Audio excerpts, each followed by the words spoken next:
கிருஷ்ண புஷ்கேசவன், சுவாசனை வைத்திய நிபுணர், கொழும்பு தேசிய வைத்தியசாலை. நாங்கள் இந்த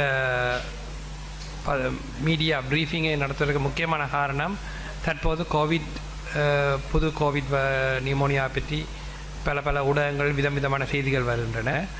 அதனால் நாங்கள் பொதுமக்களுக்கு ஒரு சரியான அட்வைஸ், என்ன நடைமுறையில் கைக்கொள்ளணும், இந்த கோவிட்டால் பொதுமக்கள் பயப்பட வேண்டுமா அல்லது ஒரு பயம் இல்லாமல் இருக்கலாமா என்ற பற்றி அறிவுக்கு தான் நாங்கள் இங்கே இந்த ப்ரீஃபிங்கை செய்கிறோம்.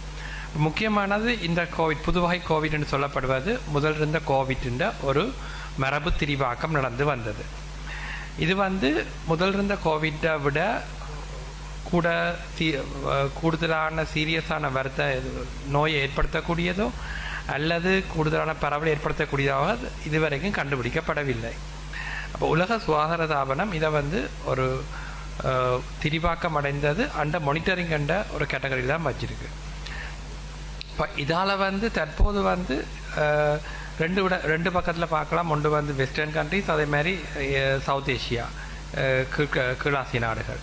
அந்த ஆசிய நாடுகளில் இது தற்போது கொஞ்சம் கூடிக்கொண்டு வருகிறது. ஆனால் இது முதல் இருந்த கோவிட் மாதிரி ஒரு பாரதூரமான வருத்தங்களை ஏற்படுத்துகிறாக இது வரைக்கும் கண்டுபிடிக்கப்பட்ட. நாங்கள் இதில் செய்ய வேண்டிய விடயம் என்னென்னு சொன்னால், இந்த கோவிட் என்றபடியாக பயப்பட்டு கொண்டிருக்க வேண்டியதில்லை.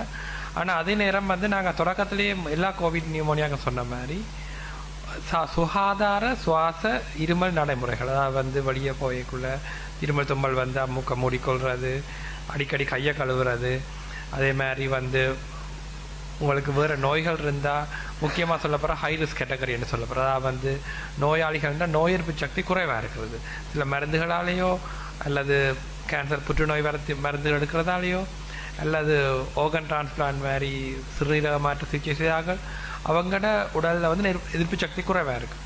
இப்போ அப்படிப்பட்ட ஆக்கள் கூடுதலான க்ரௌடட்டான சனதர்கள் கூண்ட இடங்களை தவிர்க்கிறது, அப்படி போகிற இடங்களில் கொஞ்சம் அவதானமாக இருக்கிறது நல்லது. ஏன்னு சொன்னால், இது பலம் குறைந்த கோவிட் திரிபாக்க வென்றாலும் கூட நோய் எதிர்ப்பு சக்தி குறைஞ்ச ஆக்களில் இது சில நேரம் பாரதூர மனவிளைவுகளே